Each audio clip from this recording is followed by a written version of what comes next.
Hello বন্ধুরা, তো আজকে আমি বানানো হচ্ছে ফিশ কাটলেট।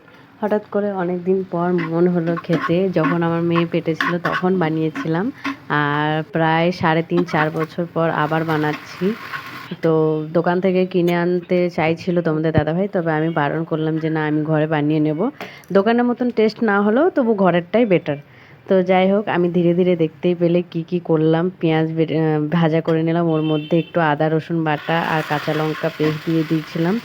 আর হলো গিয়ে একটু সস দিয়ে দিলাম, তার মধ্যে সিদ্ধ করে রাখা মাছগুলো ছাড়িয়ে ছাড়িয়ে কাটা ছাড়িয়ে দিয়ে দিলাম, একটু ভেজে নিলাম। আর হচ্ছে গিয়ে ওর মধ্যে একটু বেডগ্রাম দিয়ে দিলাম, যাতে একটু মানে আঠা আঠা ভাবটা হয়, মানে খুব নরম না হয়ে যায়। তো ওটাকে ফাইনালি নামিয়ে নিয়ে ছোট ছোট করে লেচির মতন গোল গোল করে কেটে চপের মতন শেপ দিয়ে দিলাম।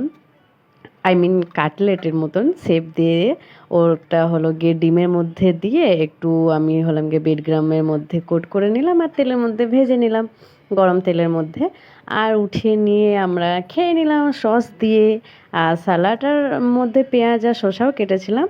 তো তোমাদের কার কার ভালো লাগে তোমরা অবশ্যই কমেন্ট করে জানিও।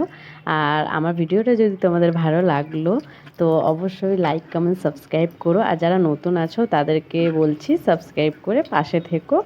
আর হলো গিয়ে এরকম মিনি ব্লগ দেখার জন্য আমার চ্যানেলটি সাবস্ক্রাইব করো, পাশে থাকো।